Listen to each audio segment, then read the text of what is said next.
नमस्कार, सुबह लक्ष्मी में आपका स्वागत है। मैं हूं आशीष वर्मा। सबसे पहले देखते हैं इस वक्त की हेडलाइन। लगातार 6 दिन की गिरावट के बाद अमेरिकी बाजार गुलजार। सितंबर में फेड की दरें नहीं बढ़ने के आसार और कंज्यूमर ड्यूरेबल के शानदार आंकड़ों के दम पर 4% का उछाल। एशिया में भी तेजी पर शुरुआत। I don't think all of them are a reflection on China's future, which, given their 7% growth, may still be seen by many as very reasonable. RBI governor Raghuram Rajan ने कहा कि मौजूदा ग्लोबल हालात के लिए चीन को दोषी ठहराना गलत। बीबीसी को दिए इंटरव्यू में बोले, एक और आर्थिक संकट का कोई खतरा नहीं। एग्जीक्यूटिव ऑर्डर के जरिए जमीन अधिग्रहण बिल लागू करने की तैयारी। 31 अगस्त से पहले जारी हो सकता है आदेश। कांग्रेस ने उठाए सवाल। सीएनबीसी आवाज एक्सक्लूसिव। रोड हाईवे सेक्टर के लिए कैबिनेट का बड़ा फैसला। प्रोजेक्ट पूरा होने के 2 साल बाद ही कंपनियां बेच पाएंगी पूरी हिस्सेदारी। आर्बिट्रेशन आसान बनाने के कानून को भी मिली मंजूरी। उभरते कारोबारों में टाटा ग्रुप की बड़े निवेश की तैयारी। $70 करोड़ का फंड जुटाने की योजना। Network exclusive.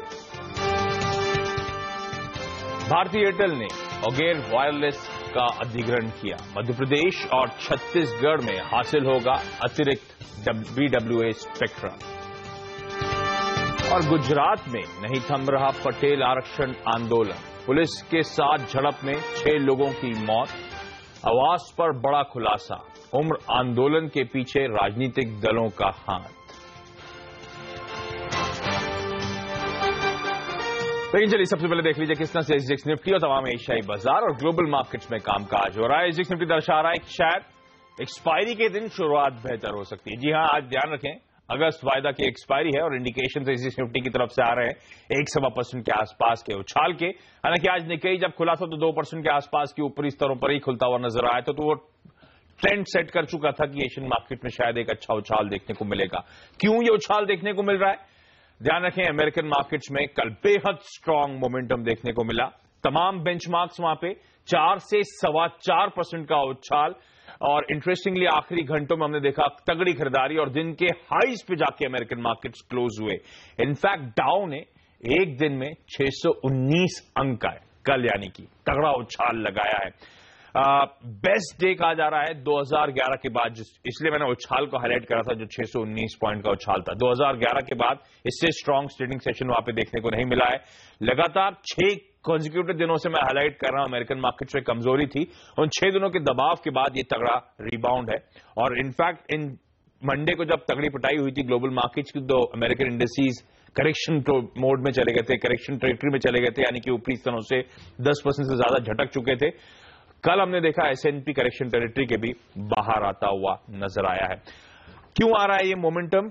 ध्यान रखें, एक तो सबसे इंपॉर्टेंट फेड के कुछ कमेंट्स आते हुए, फेड के एक ऑफिशियल विलियम डडली नाम के, उनका कमेंट आया। उन्होंने एक स्पीच दी जिनमें उन्होंने कहा है कि अब शायद सितंबर में जो दरें बढ़नी है उसके लिए लेस कंपेलिंग रीजंस है। यानी कि उनका इंडिकेशन था कि शायद जिस तरह की ग्लोबल अस्थिरता है, चीन में जिस तरह के दबाव है, दिक्कतें देखने को मिल रही हैं, शायद सितंबर में फेड मूव ना करे। इसके अलावा बेहद स्ट्रांग वहां पे, और सरप्राइजिंग था, बेहद स्ट्रांग वहां पे कंज्यूमर गुड्स की रिपोर्ट आई। उसके बाद हमने देखा अमेरिकन मार्केट में एक तगड़ा मोमेंटम देखने को मिला। यूरोप जहां तक है आपकी स्क्रीन पर आएगा, 1.25% 1.5% की कमजोरी है। हालांकि लाजमी है, आपको याद होगा यूरोप जब दुनिया भर में कमजोरी थी, कल 4-4.5% के उछाल के साथ यूरोप बंद हुआ था, तब अमेरिकन मार्केट्स खुले थे, तब अच्छा मोमेंटम था। उसके बाद अमेरिकन मार्केट आपको याद होगा परसों फिजल आउट हो गए थे, तो यूरोप उस एक्शन को मिस आउट कर गया था, इसीलिए ये करेक्शन आपको कल की परसों की तेजी के बाद कल देखने को मिला है। आज एक बेहतर दिन के लिए हमें ब्रेसअप करना है, लेकिन क्योंकि इंडियन मार्केट्स कल किस तरह का ट्रेंड था वो भी देख लीजिए आप। कल फिर हमने देखा था दबाव के साथ कामकाज, जो मंडे की तगड़ी पिटाई के बाद अभी भी स्थिर नहीं हो पा रहे हैं इंडियन इक्विटी मार्केट से, कहना तो ऑब्वियस है। सेंसेक्स कल 1.25%, निफ्टी में 1.25% के आसपास ही कमजोरी थी। 7,800 के लेवल्स के नीचे जाके दिक्कत की बात निफ्टी ने कल क्लोज दिया है। दिन भर हम कंसोलिडेशन मोड में थे, वो तो आखिरी मेरे ख्याल से 2-2:30 बजे के आसपास से वो सेल ऑफ आया इंडियन मार्केट्स में और दिन के लोस पे जाके हम बंद हुए। मिड कैप स्मॉल कैप्स हालांकि रेजिलिएंट थे काफी हद तक, यानी कि उतना दबाव नहीं था, लेकिन फ्लैट लाइन के आसपास मिड कैप्स 1/4% नीचे, स्मॉल कैप 1/4% ऊपर जाके बंद हुए। मार्केट ब्रेथ इवनली पॉइज था, पर दिक्कत क्या थी, वो जो सेल ऑफ आया था आखिरी में, उसमें तमाम 3 जो हैवीवेट पॉकेट्स हैं बाजार की, उनमें प्रेशर था। बैंक प्राइवेट से ले लीजिए, पीएसयू बैंक से ले लीजिए, दबाव के साथ थे।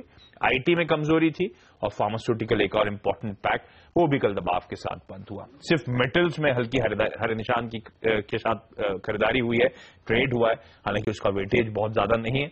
अदरवाइज बाकी तमाम सेक्टरल पॉकेट्स लाल निशान में बंद हुई हैं। लेकिन ध्यान रखें, आज जैसे मैं शुरुआत में हाईलाइट कर रहा था, अगस्त वायदा की एक्सपायरी का दिन है। सीएनबीसी आवास के पोल के मुताबिक 7,800 से 7,850 के बीच हो सकती है एक्सपायरी। इस पर ज्यादा जानकारी के लिए हमारे साथ जुड़ रही हैं हमारी सहयोगी रिसर्च एनालिस्ट सोनम मेहता। सोनम, क्या कह रहा है सीएनबीसी आवास का ब्रोकर्स पोल? देखिए, अगस्त सीरीज की एक्सपायरी कौन से लेवल्स पर होगी ये कहना बहुत ही मुश्किल हो रहा है, क्योंकि जिन एनालिस्ट से हम ये पोल बनाते हैं उनके मुताबिक उनकी सबकी राय काफी बटी हुई दिखाई दे रही है, जहां पे उनके खुद के मुताबिक ग्लोबल मार्केट्स के अनिश्चितता के कारण हमारा बाजार काफी वॉलेटाइल है और इसलिए राय काफी बटी हुई है।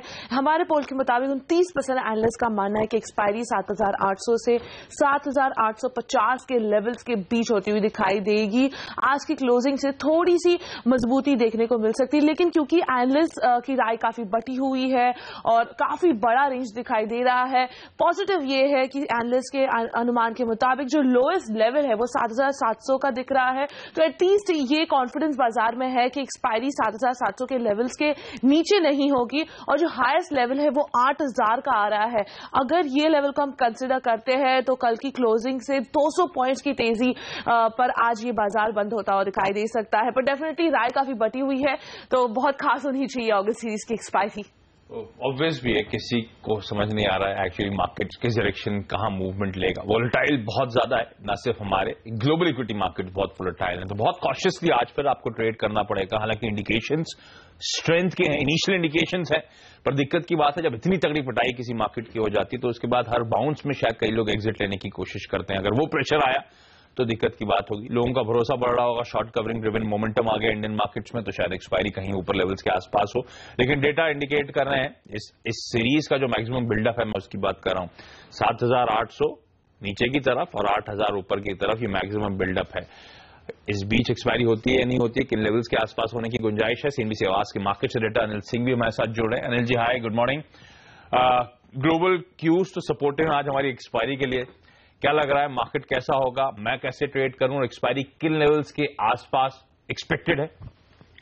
मुझे लगता है थोड़ी सी एक रिकवरी वाला ट्रेडिंग सेशन हो सकता है। रिकवरी शायद उम्मीद से बेहतर भी हो सकती है, क्योंकि जिस तरह से अमेरिकी बाजार उछले और एशियाई बाजारों का थोड़ा रेस्पॉन्स पॉजिटिव साइड पर है। हालांकि न्यूज फ्लो अब भी बाजार को ड्राइव कर सकते हैं, बड़ा मूव दे सकते हैं, लेकिन उसके बावजूद मेरा ये मानना है कि शॉर्ट्स काफी है सिस्टम में और एक्सपायरी के दिन थोड़ी शॉर्ट कवरिंग की आप उम्मीद कर सकते हैं इतने बड़े स्टीप फॉल के बाद। तो ऐसे में मुझे लगता है एक बात तो तय है कि 7,800 के नीचे की एक्सपायरी मैंने नहीं देखा और एक्सपायरी में पॉजिटिव साइड पर देख रहा हूँ, जो कि शायद 7,900 प्लस की तरफ हो सकती है, ऐसा मेरा मानना है। तो मैं थोड़ा सा पॉजिटिव हूँ एक्सपायरी को लेकर और डेटा को लेकर।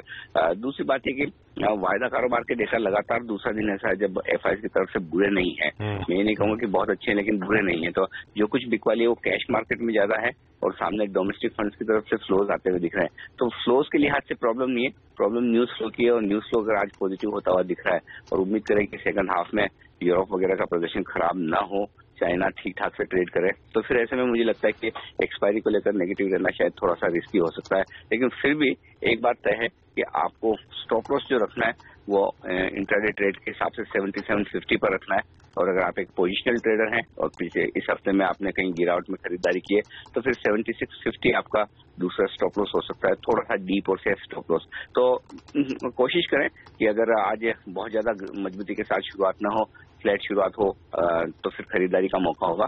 7925 7950 पहला लेवल है जहां पर बाजार रुक सकता है और उसके पार निकलने के बाद शायद 8,000 तक मैक्सिमम जा सकते हैं, लेकिन उसके पार जाना बेहद मुश्किल होगा क्योंकि हाईएस्ट ओपन इंटरेस्ट वहां पर बना हुआ है। थोड़ी प्रॉफिट बुकिंग, थोड़ी शॉर्ट्स वहां पर फिर से बनेगी। तो 7,800 8,000 आज की ट्रेडिंग रेंज नजर आ रही है और 7,900 के ऊपर की एक्सपायरी।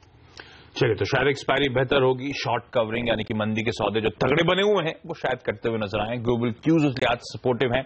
यूरोपियन मार्केट्स के एक्शन पे आपको नजर रखनी पड़ेगी, हालांकि लाइकली है क्योंकि कल के करेक्शन के बाद यूरोपियन मार्केट्स आज शायद पॉजिटिव साइड में मोमेंटम दिखा सकें।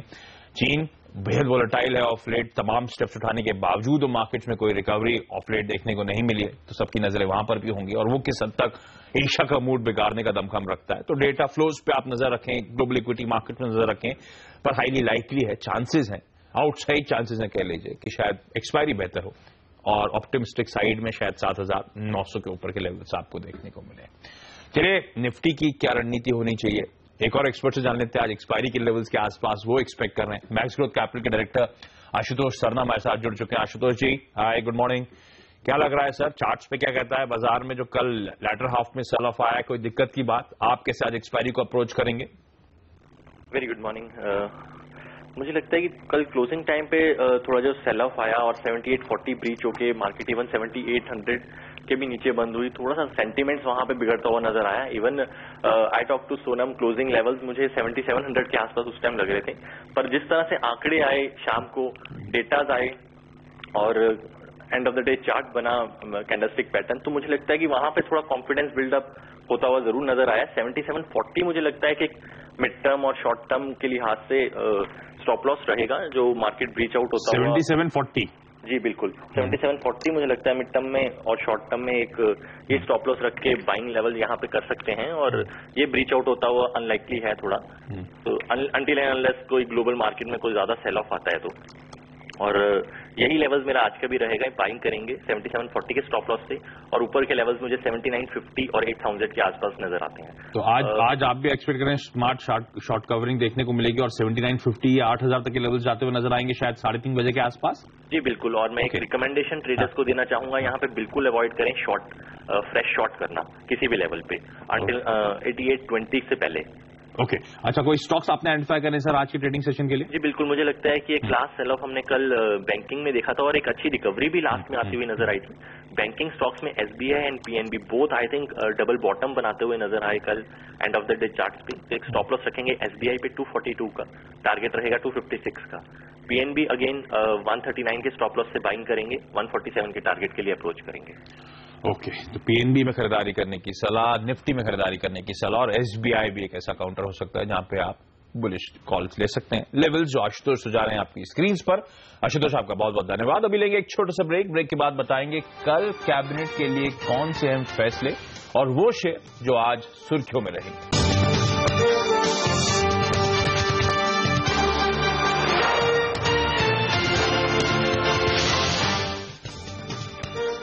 ब्रेक के बाद आपका स्वागत है। और रोड और हाईवे सेक्टर में पूंजी की किल्लत को दूर करने के लिए कल कैबिनेट ने बड़ा फैसला लिया है। फैसले के तहत प्रोजेक्ट पूरा होने के 2 साल बाद डेवलपर पूरी हिस्सेदारी बेच सकेगा। इसके अलावा आर्बिट्रेशन आसान बनाने के लिए भी नए कानून को मंजूरी दी गई है। इस पर ज्यादा जानकारी दे रहे हैं हमारे ब्यूरो चीफ लक्ष्मण रॉय। देखिए, इसमें जो सबसे अहम फैसला लिया गया है वो उन कंपनियों के लिए लिया गया है जो रोड हाईवे सेक्टर में काम करती हैं, डेवलप करती हैं, उनको बनाती हैं। दरअसल अब तक दिक्कत ये आ रही थी कि अगर वो कंपनियां रोड हाईवे बना लेती हैं, डेवलप कर लेती हैं बिल्ड ऑपरेट ट्रांसफर प्रोजेक्ट के आधार पर, तो वो अपनी पूंजी निकाल नहीं सकती थी कम से कम 10 साल तक। अब सरकार ने ये छूट दी है कि 2 साल बाद ही अपनी पूरी हिस्सेदारी आप किसी दूसरे को बेच सकते हैं, और वो जो हिस्सेदारी आप बेचेंगे उसमें तमाम शर्तें पहले थी, उन शर्तों को सरकार ने काफी ढील दी है और कहा कि आप 100% हिस्सेदारी बेच करके उस पैसे को आप किसी नए हाईवे प्रोजेक्ट में लगा सकते हैं, किसी ऑनगोइंग हाईवे प्रोजेक्ट में लगा सकते हैं, किसी पावर प्रोजेक्ट में लगा सकते हैं, या फिर आप अपना कर्ज उतारने के उस पैसे का इस्तेमाल कर सकते हैं। तो इससे एक राहत ये मिलेगी कि दूसरे जो हाईवे प्रोजेक्ट आने वाले हैं उसके लिए पूंजी नए सिरे से जुटाने की जरूरत नहीं पड़ेगी कंपनियों को। कंपनी अपनी हिस्सेदारी बेच करके दूसरे हाईवे प्रोजेक्ट में पैसा लगा सकेंगे और दूसरे हाईवे प्रोजेक्ट में जहां भारी भरकम रकम की जरूरत है वो रकम पूरी कर सकेंगे। दूसरा महत्वपूर्ण फैसला लिया गया आर्बिट्रेशन को भारत में बढ़ावा देने के लिए। दरअसल आर्बिट्रेशन की प्रक्रिया इतनी जटिल यहां पर है कि लोग आर्बिट्रेशन के लिए दूसरे देशों में जाते हैं, तो उसको आसान बनाने के लिए एक नए कानून को मंजूरी दी गई है। इसमें जल्द से जल्द आर्बिट्रेशन में फैसला हो, इसके भी समय सीमा तय कर दी गई है। आर्बिट्रेशन के तहत ट्रिब्यूनल 1 साल के भीतर फैसला दे, अधिक से अधिक 6 महीने तक इसको और आगे बढ़ा दे। फास्ट ट्रैक आर्बिट्रेशन का अलग प्रावधान किया गया है, जिसके तहत 6 महीने के भीतर आर्बिट्रेशन करना पड़ेगा। ट्रिब्यूनल के खिलाफ अगर अपील करते हैं तो कोर्ट को 1 साल के भीतर यहाँ पे फैसला देना होगा। तो तमाम प्रक्रिया जो है समय सीमा बांध दी गई है। तीसरा फैसला लिया गया है, 7वें वेतन आयोग की रिपोर्ट पेश करने की आखिरी तारीख अब बढ़ाकर 31 दिसंबर कर दी गई है, जो इसी महीने की तारीख में खत्म होनी थी। तो अब 7वें वेतन आयोग की रिपोर्ट आने के लिए आपको थोड़ा सा इंतजार करना पड़ेगा। केंद्र सरकार कर्मचारियों के लिए कह सकते हैं ये खबर जरूरी है। और चौथी बात यहाँ पे की गई कि पेट्रोलियम कंपनियों के लिए जो ऑयल एक्सप्लोर करती हैं, उनके लिए सरकार ने रॉयल्टी पेमेंट की सुविधा के नियमों में बदलाव किए हैं। चलिए, आज फिर वो तमाम रोड डेवलपर्स फोकस में रहेंगे, अच्छी खबर उनके लिए आती हुई। लेकिन रोड डेवलपर्स के अलावा जो तमाम स्टॉक्स हैं, उनके अलावा और कौन से स्टॉक्स हैं जो आज खबरों की वजह से फोकस में रह सकते हैं, इसे बताने के लिए हमारे साथ हमारी सहयोगी सोनम और पूजा जुड़ चुकी हैं। बताएं। Good morning. शुरुआत थॉमस कुक के साथ करना चाहेंगे, जहां पर कंपनी के फेवर में एक फैसला आया है। सीसीआई ने थॉमस कुक और स्टर्लिंग हॉलिडेज पे 1 करोड़ की पेनल्टी लगाई थी। अब यहां पर कॉम्पैक्ट ने थॉमस कुक के फेवर में फैसला लिया है और सीसीआई के ऑर्डर को खारिज किया है। हैथवे केबल का काउंटर भी आज आपके रडार पर होना चाहिए। यहाँ पर कंपनी को एफआईआई इन्वेस्टमेंट की बैलेंस से बाहर कर दिया गया है। एफआईआई निवेश सीमा 49% से बढ़ाकर 74% कर दी गई है। अपोलो टायर्स यहाँ पे कंपनी के हंगरी प्लांट के लिए कंपनी को लगभग 300 मिलियन यूरोज का फाइनेंसिंग डील यहाँ पे खत्म हो गया है। ये पॉजिटिव है कंपनी के लिए, क्योंकि कंपनी का जो टोटल इन्वेस्टमेंट है इस हंगरी प्रोजेक्ट में वो लगभग 475 मिलियन यूरोज का है। और यहाँ पे कंपनी को अच्छी खासी फाइनेंसिंग मिलती हुई कंपनी के मुताबिक इस प्लांट से कंपनी पहला प्रोडक्ट 2017 के शुरुआती दौर में ही रोल आउट करती हुई दिखाई देगी। भारतीय एयरटेल का काउंटर भी आज फोकस में रहेगा। यहाँ पर कंपनी ने 4G नेटवर्क बढ़ाने के लिए ऑजियो वायरलेस को खरीदने का करार किया है और कंपनी इसका 100% स्टेक एक्वायर करेगी। हम आपको बता दें कि ऑजियो का मध्य प्रदेश और छत्तीसगढ़ सर्कल्स में करीब 20 मेगाहर्ट्ज का BWA स्पेक्ट्रम होल्ड करती है और इसको अभी रेगुलेटरी अप्रूवल मिलनी बाकी है। और कितना निवेश अभी भारतीय एयरटेल यहाँ पर करेगी ये डिस्क्लोज नहीं किया गया है। DLF के लिए पॉजिटिव खबर, जहाँ पे कंपनी के residential project DLF capital greens के फेज 3 के खिलाफ यहाँ पर कंपनी पर कुछ एलिगेशंस लगाए गए थे कि कंपनी कंपटीशन नियमों का पालन नहीं कर रही है। यहाँ पे सीसीआई ने इन कंप्लेंट्स को रिजेक्ट कर दिया है, खारिज कर दिया है, जहाँ पे उनके मुताबिक DLF यहाँ पे अपने डोमिनेंट पोजीशन का इस्तेमाल नहीं कर रही है। और 2 सितंबर को 11 ट्रेड यूनियंस की तरफ से नेशन वाइड स्ट्राइक की घोषणा की गई है। यहाँ आपको बता दें कि ट्रेड यूनियंस की तरफ से जो डिमांड थी उस पर सरकार और ट्रेड यूनियन के बीच कोई सहमति नहीं बन पाई है। आज भी एक मीटिंग होगी और अगर कोई सहमति नहीं बनती है तो 2 सितंबर से सारे यूनियन स्ट्राइक पे जाएंगे, जिसमें कि 11 में से 5 जो ट्रेड यूनियन है वो कोल इंडिया के हैं। ओके, तो ये तमाम वो स्टॉक्स हैं जो खबरों की वजह से शायद आज फोकस में रहे, इन पे आप नजर बना के रखें। एक छोटा सा ब्रेक के बाद आपको बताएंगे कमोडिटी और करेंसी बाजार में आज के लिए स्ट्रैटेजी।